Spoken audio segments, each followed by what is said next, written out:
Mon message d'aujourd'hui se veut un encouragement pour l'Église de Gatineau. Encouragement qui est pour moi, qui est pour vous, et qui a comme, le message a comme titre l'infinie grandeur de la puissance des dieux. Ça se veut justement un suivi de ce texte, et il est vraiment calqué selon le texte que l'apôtre Paul écrit aux Éphésiens.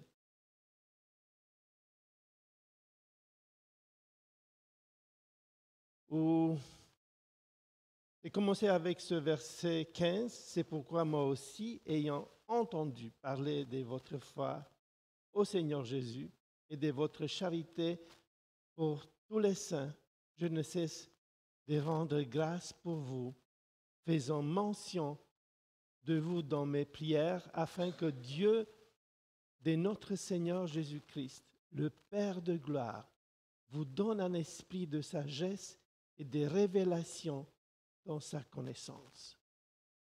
On a tous besoin de ça. Les vérités du Seigneur, arrivent à nous à travers la révélation du Seigneur.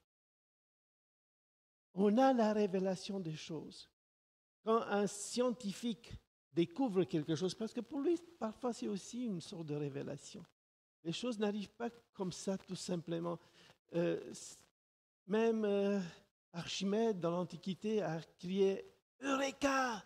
quand il a trouvé ce qu'il cherchait depuis longtemps. Je pense que Newton aussi, quand la pomme lui est tombée sur la tête, il a « Ah, c'est ça, la loi de la gravité !» Et ça nous arrive à nous aussi. Je me rappelle, j'étais étudiant et j'ai parlé avec un de mes amis qui étudiait lui aussi, qui me disait que ça lui arrive de sauter sur sa chaise en étudiant et en réalisant les grandes vérités du Seigneur. Parce que ça nous fait vraiment plaisir et la joie de comprendre les magnifiques lois de notre Seigneur. Les vérités, les choses qui nous sont cachées auparavant.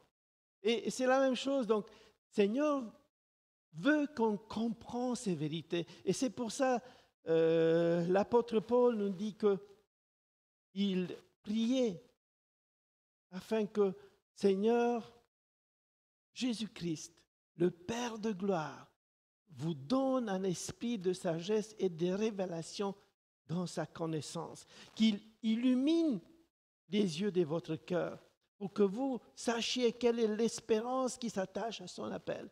La première chose qu'il va mettre en évidence ici, c'est qu'il y a une espérance, n'est-ce pas?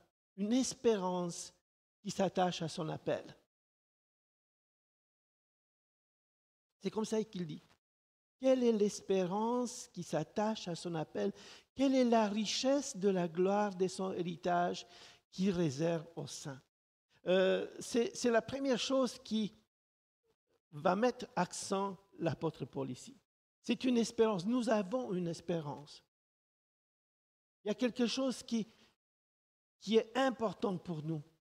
C'est de comprendre qu'il y a une espérance à son appel et il y a une richesse des gloires de son héritage.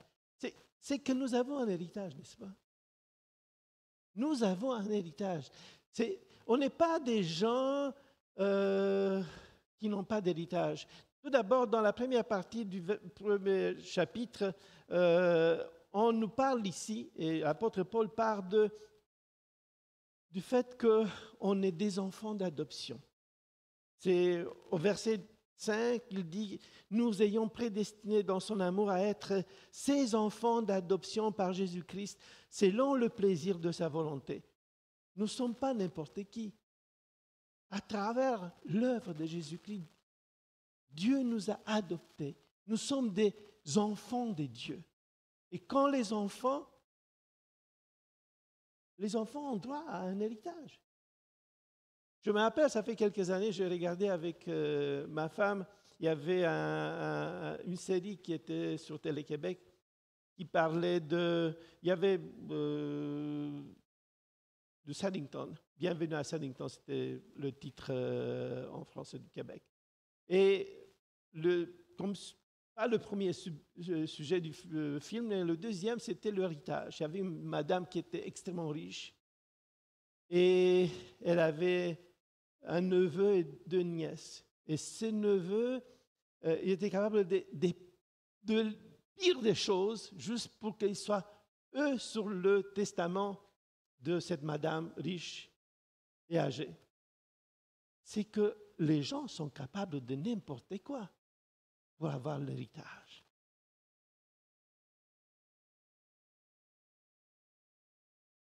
Bon, ce n'est pas mon cas, je n'ai pas une tante assez riche.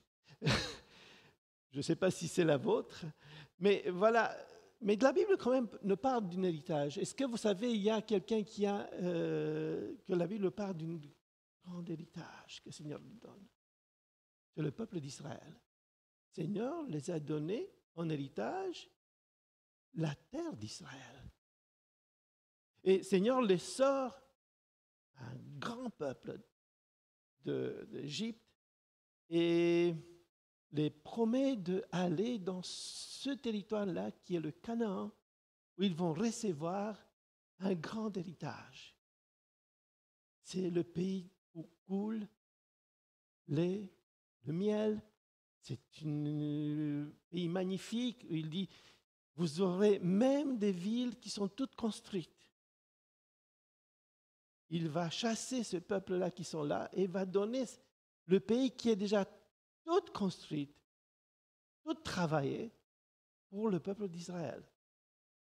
Il y avait à peu près combien de gens, des Israélites en Égypte? La Bible nous parle d'à peu près 600 000 hommes qui sont sortis de là. Combien de ces 600 000 vont recevoir leurs héritages? 600 000, non. 200 000? 60 000? 600? 60? Quel était le problème de tous ces gens-là? Ils ne croyaient pas avoir un héritage. C'est quelque chose qui est terrible. Et héritier, Seigneur te donne quelque chose, mais tu ne crois pas qu'il te donne quelque chose. Si tu ne crois pas, tu ne vas jamais l'avoir.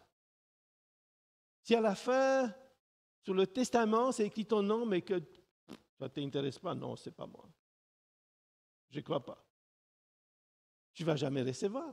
Tu ne vas jamais aller chercher à l'avocat ou, je ne sais pas, notaire qui va lire ce testament. Tu ne vas jamais aller, puis ça ne va pas t'intéresser parce que tu ne sais pas mon héritage. Mais c'est terrible. Avoir un héritage et ne pas le recevoir. Et nous avons l'exemple là du peuple d'Israël. Quand les espions sont allés voir comment ça se passe dans ce pays-là, du Canaan, ils sont retournés, ils ont dit, le pays est magnifique. Il y a tout. Mais elle est habitée. Oui, elle est habitée.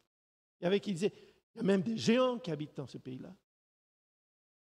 Parmi les espions, il y avait juste deux qui ont dit, si le Seigneur nous la donne, c'est à nous.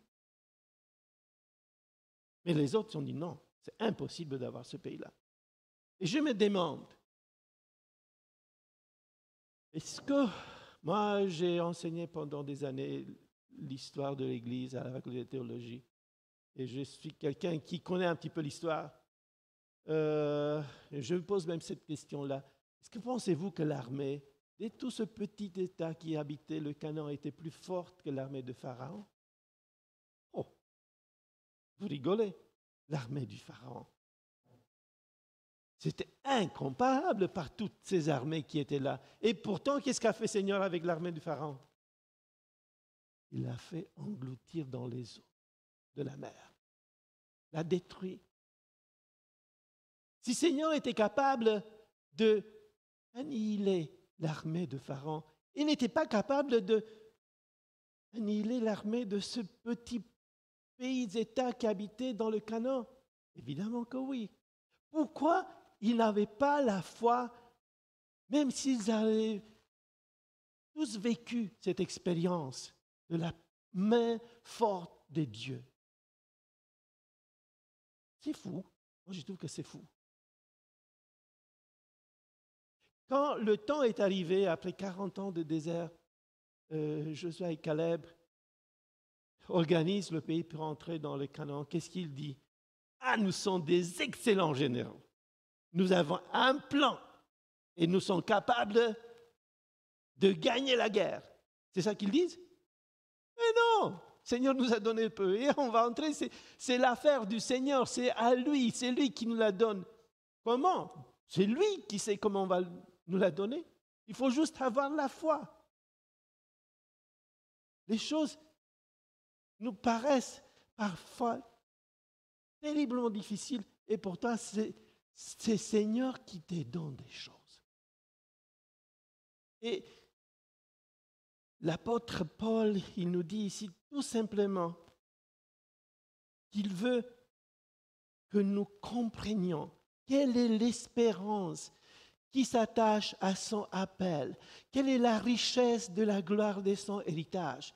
Ce n'est pas un héritage n'importe quoi, c'était glorieux. Quelle est la richesse?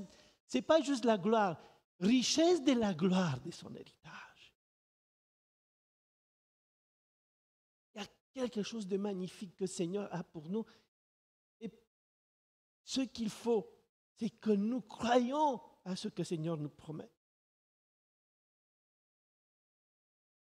Et la deuxième chose que le texte accentue,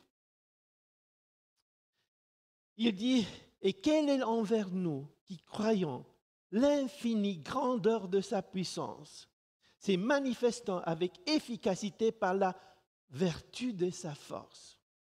Et j'aime bien cette traduction, où il dit, infinie grandeur de sa puissance. Ça veut dire quoi? Ça veut dire qu'il y a une puissance infinie, sans limite. C'est quelque chose qu'on ne peut même pas concevoir. Infini, sans limite. Tellement puissant qu'elle n'a pas de limite pour nous. Il y a une puissance sans limite qui se manifeste avec efficacité par la vertu de sa force. Il y a quelque chose qui est là, que le Seigneur déploie justement pour sauver ce monde-là. Parce que je pense que j'ai lu ce texte-là 40-50 fois, je n'ai rien compris. Qu'est-ce que ça veut dire tout ça? Infinie grandeur de sa puissance, qui se manifeste avec efficacité par la vertu de sa force. Et j'ai réalisé, juste quand j'ai réalisé qu'est-ce qu'ils disent le verset prochain, où il dit qu'il a déployé en Christ, en la ressuscitant des morts et en le faisant asseoir à sa droite dans les lieux célestes. Pour comprendre de quelle puissance il parle ici, une puissance illimitée, c'est comprendre que cette puissance illimitée a œuvré là, dans la résurrection de Christ. Ce n'était pas quelque chose de réalisable pour nous. Et je pense que moi, j'avais une capacité de comprendre qu'est-ce que c'est cette puissance illimitée. Qu'est-ce que c'est cette force du Seigneur? Comment elle travaille? Parce que cette force travaille aussi dans nos églises, dans nos vies. Il y a une force incroyable. Et cette force-là, pour la comprendre, peut-être on peut réaliser à combien je peux réaliser. Le Seigneur l'a déployé dans l'œuvre sur la croix. cette œuvre-là, ce n'était pas fait n'importe comment, mais avec une puissance illimitée, incroyable, surabondante,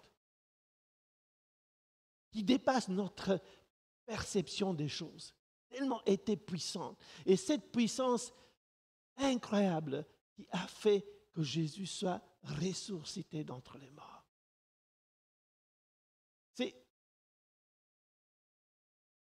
C'est quelque chose qui nous aide à comprendre en partie quelle est l'œuvre que le Seigneur a faite. Et peut-être que ça sera bien de lire, il y a d'autres versets qui parlent justement de ça. Galates, chapitre 2, verset 20, qui dit, « J'ai été crucifié avec Christ et je vis. Ce n'est plus moi qui vis, c'est Christ qui vit en moi. Et si je vis maintenant dans la chair, je vis dans la foi au Fils de Dieu qui m'a aimé et qui s'est livré lui-même pour moi. » On la trouve même dans le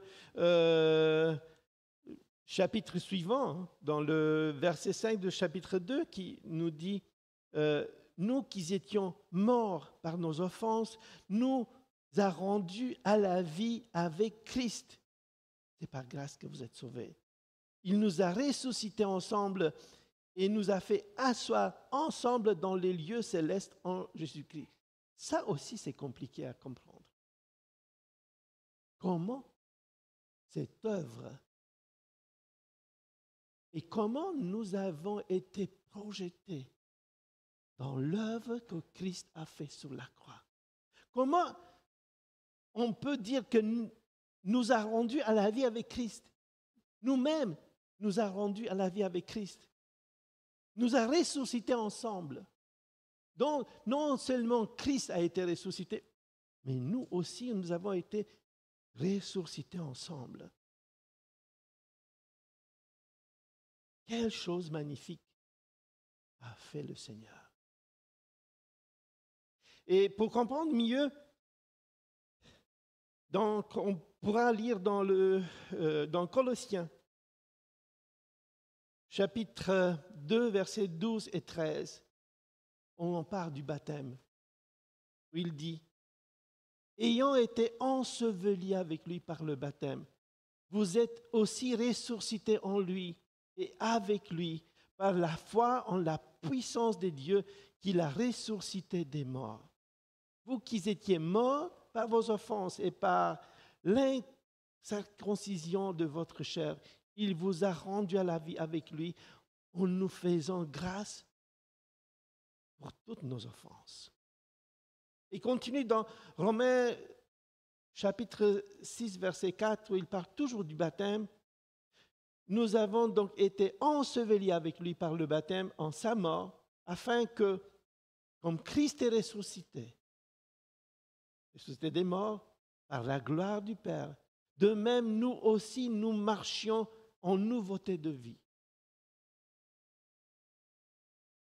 Je pense que l'œuvre que le Seigneur a faite là, sur la croix, dans la résurrection de Christ, était une œuvre intemporelle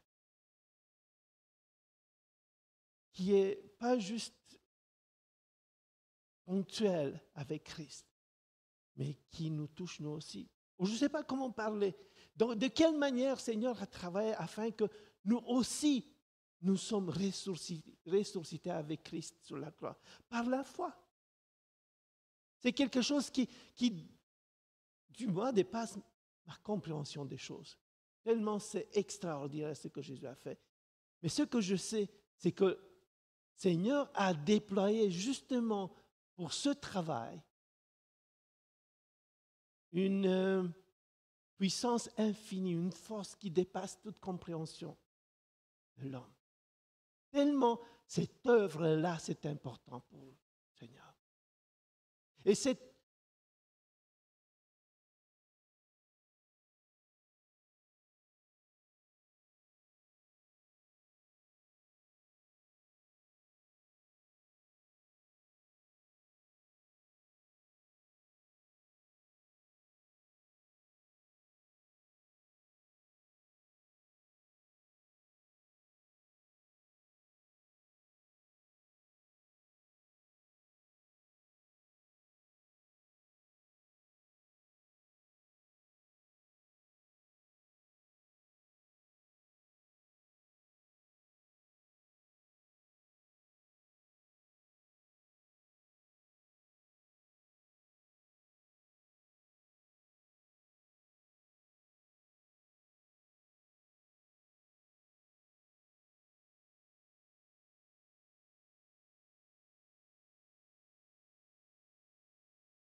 Je n'ai pas la prétention de comprendre toutes les choses.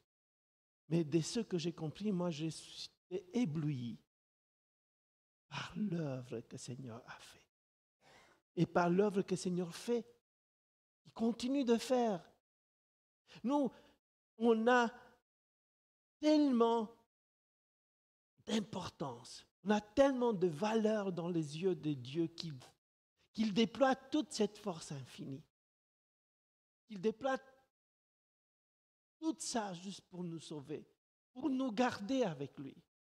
Ça, c'est fantastique. Et puis le troisième point, donc après avoir parlé de l'espérance, avoir parlé de cette grandeur infinie de sa puissance, on peut parler de la gloire du Christ victorieux. Parce que le chapitre 2 finit justement avec ce mot. En le faisant asseoir à la droite dans les lieux célestes. Au-dessus de toute domination, de toute autorité, de toute puissance, de toute dignité et de tout nom qui se peut nommer non seulement dans les siècles présents, mais encore le siècle à venir. Il a tout mis sur ses pieds. Et il a donné pour chef suprême de l'Église, qui est sans corps la plénitude de celui qui remplit tout en tout. On voit la gloire de notre Seigneur Jésus, parce qu'il était victorieux. Et parce qu'il était victorieux, Seigneur l'a monté aux cieux. Et il a assis où? À la droite de Dieu le Père. Qu'est-ce que ça veut dire la droite à côté du roi? C'est que on lui a donné toute l'autorité, toute puissance. Et Seigneur Jésus, le victorieux Christ, il a toute autorité sur la terre et aux cieux. Il est au-dessus de toute puissance, de toute autorité, de toute domination, de toute dignité, non seulement en siècle présent, mais encore dans les siècles à venir.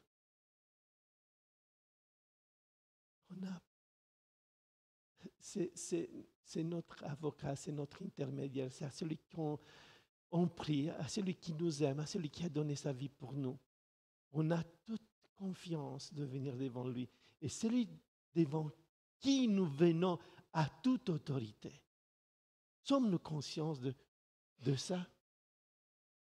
Quant à quelqu'un qui a tant d'autorité que Jésus-Christ, comment ne pas venir devant lui avec tous nos problèmes, avec tous nos questionnements? On a quelqu'un qui est assis à la place de l'autorité suprême. Et nous avons peur de plein de choses. Pourquoi avoir peur? Et nous tremblons. Et nous faisons des questionnements. Qu'est-ce que ça nous arrivera? Comment les choses vont se faire?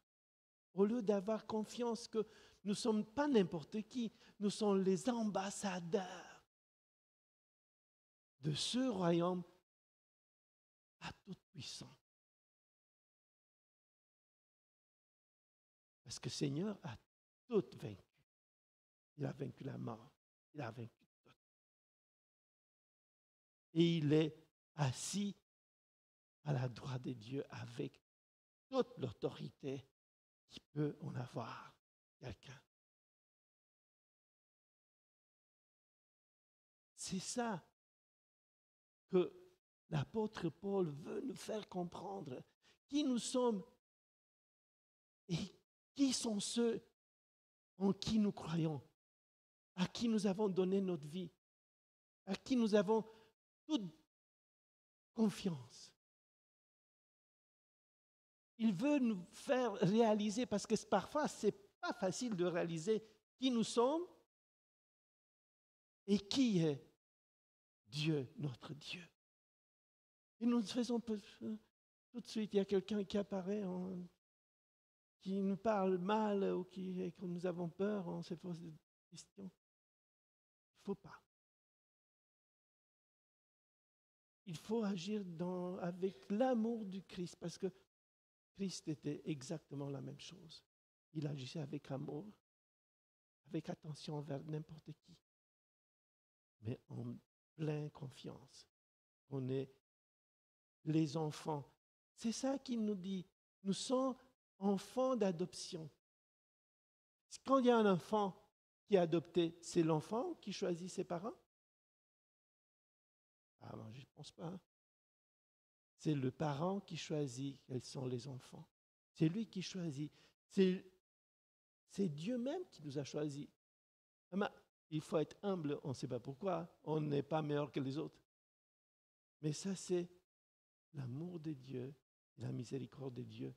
On ne peut pas que être reconnaissant et lui remercier pour ça. Parce qu'il a eu pitié de nous et qu'il nous a fait réaliser les choses magnifiques de Dieu. Il nous a fait comprendre qui est Dieu et comment il travaille dans ce monde-là et dans notre vie.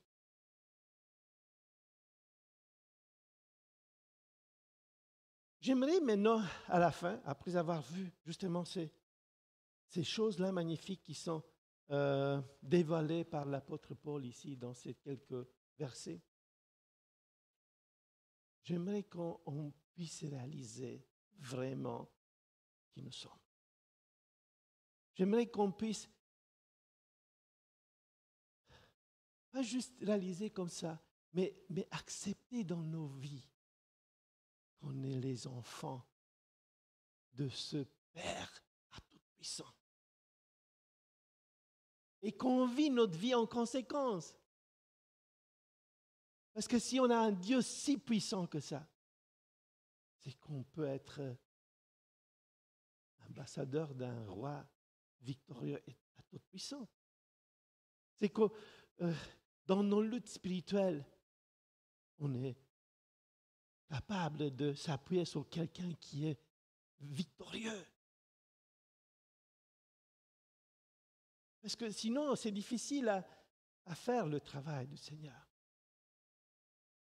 C'est difficile, même si on a des gens dans l'Église, voilà, il y a pas de vocation. Moi, je trouve ça terrible.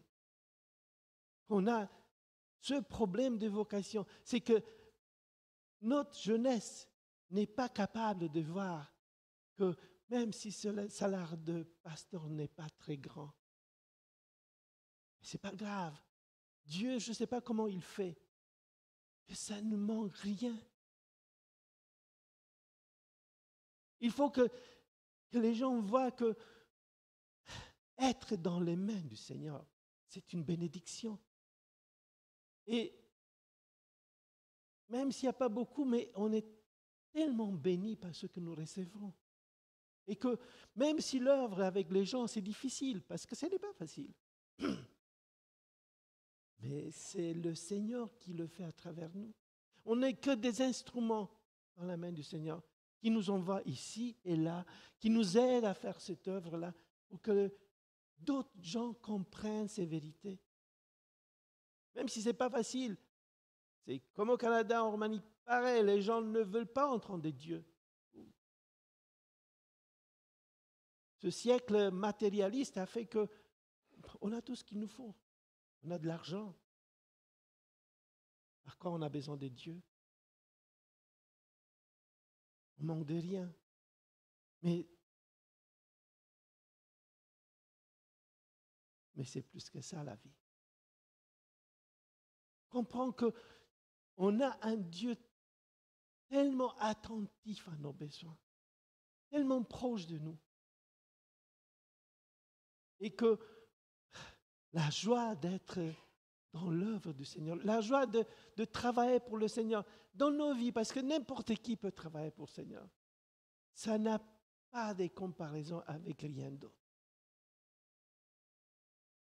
Il y a une joie de travailler avec le Seigneur, d'accepter d'être l'outil que le Seigneur a utilisé pour montrer sa puissance, son amour envers les autres. On a un Dieu attentif à nous. Même si des choses nous arrivent, c'est que le Seigneur a besoin de se montrer aux autres à travers nos difficultés. Pour montrer, mon enfant, même la difficulté, même dans la maladie, il reste attaché à moi. Je ne sais pas qu'est-ce que le Seigneur veut, mais rien ne nous arrive, même les pires des choses, que parce que le Seigneur veut faire une œuvre à travers nous. Nous sommes les enfants de Dieu. Et vous pensez qu'il y en a un parent qui n'est pas attentif à ses enfants? Ça n'existe pas, ça. La Bible, Jésus nous dit, est-ce qu'il y a un parent qui va donner une pierre au lieu du pain à son enfant? Et il n'y en a pas. Pensez-vous que votre Père qui est aux cieux, il est pire que les parents humains? Il est attentif à nos besoins. Et c'est pour ça que si on a un Dieu si puissant, quand il parle de cette puissance infinie qu'il a déployée pour la résurrection de Christ, qu'il a déployée, qu'il le déploie pour nous, j'essaie de penser, qu'est-ce que c'est cette puissance? Je ne sais pas si on a vraiment une unité de calcul de puissance comme ça. Je sais que pour la force, c'est le Newton. Ce n'est pas 1000 newtons ni 10 milliards de newtons qu'il a déployé, mais c'est quelque chose d'infini que le Seigneur déploie. Est-ce que vous vous rappelez ailleurs dans la Bible qu'il est raconté que le Seigneur a utilisé une telle puissance pour faire quelque chose? Quand il a fait le monde, il a fait avec quoi? Avec sa parole. Il a dit, et les choses furent. Que ce soit la lumière fut. Mais il dit nulle part que le Seigneur a utilisé une puissance infinie pour faire le monde. Et pourtant, nous, on est éblouis encore de l'immensité de l'univers.